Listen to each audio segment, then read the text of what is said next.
আর এই মুহূর্তে সব থেকে বড় খবর, হর্ষিত রানার রিপ্লেসমেন্ট প্লেয়ার হিসেবে কেকেআর দলে জয়েন করতে পারেন সিমরজিৎ সিং। হ্যাঁ বন্ধুরা, এমনটাই চাঞ্চল্য খবর উঠে আসছে। ESPN ক্রিক ইনফো থেকে এমনটাই চাঞ্চল্য খবর কভার করা হয়েছে। হর্ষিত রানার পরিবর্তন প্লেয়ার হিসেবে নাকি সিমরজিৎ সিং তিনি কেকেআর দলে জয়েন করতে পারেন। সিমরজিৎ সিং এর কথা বললে তিনি IPL এ মোট 14টি ম্যাচ খেলেছেন, তার মধ্যে 10টি উইকেট নিয়েছেন। সিমরজিৎ সিং হর্ষিত রানার কতটা ল্যাগ টু ল্যাগ রিপ্লেসমেন্ট সেটা তো সময়ই বলবে। আমার মতে তো ভাই এই পরিবর্তনটা একদমই ভালো হলো না, কারণ হর্ষিত রানার যা কোয়ালিটি তার ধারে কাছেও সিমরজিৎ সিং নেই। তিনি ডোমেস্টিকে দিল্লির হয়ে খেলেন, আর IPL এ তিনি মোট 14টা ম্যাচ খেলেছেন। তিনি এর আগে Chennai super kings, Mumbai Indians এবং হায়দ্রাবাদের হয়ে তিনি খেলেছেন।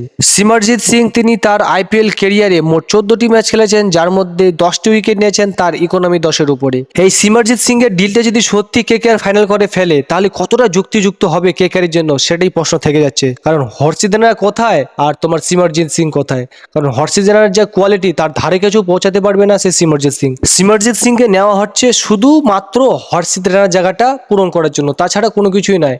ইন্ডিয়ান সার্কিটে কোনো প্লেয়ার নেই বলে এখন তাকে নিতে হচ্ছে, তাছাড়া এরকম প্লেয়ারকে কোনো দল নিতে চাইবে না। তিনি তো এবছর IPL এ আনসোল্ড গিয়েছেন, আগের বছরে তিনি হায়দ্রাবাদের হয়ে খেলেছিলেন, একটা ম্যাচও তিনি স্টার্ট করেননি, কারণ তিনি তো সেই লেভেলের প্লেয়ারই না। তাকে শুধু নেওয়া হচ্ছে জাস্ট হর্ষিত রানার জায়গাটা জাস্ট পূরণ করার জন্য তাকে নেওয়া হয়েছে, তাছাড়া কোনো দল এরকম প্লেয়ারকে নিতে চাইবে না। আনসোল্ড প্লেয়ার, তিনি আনসোল্ড, কোনো দলই তাকে নেওয়ার মতো ইন্টারেস্ট দেখায়নি এবছর IPL এ। তো এরকম প্লেয়ারকে কোন দল নিবে রে ভাই? বর্তমানে ইন্ডিয়ান সার্কিটে হর্ষিত রানার মতো প্লেয়ার ইন্ডিয়ান সার্কিটে কোনো প্লেয়ারই নেই, কাকে নেবে? তার জন্যই ভাই এই ডিলটা করছে, জাস্ট জায়গাটি পূরণ করার জন্য।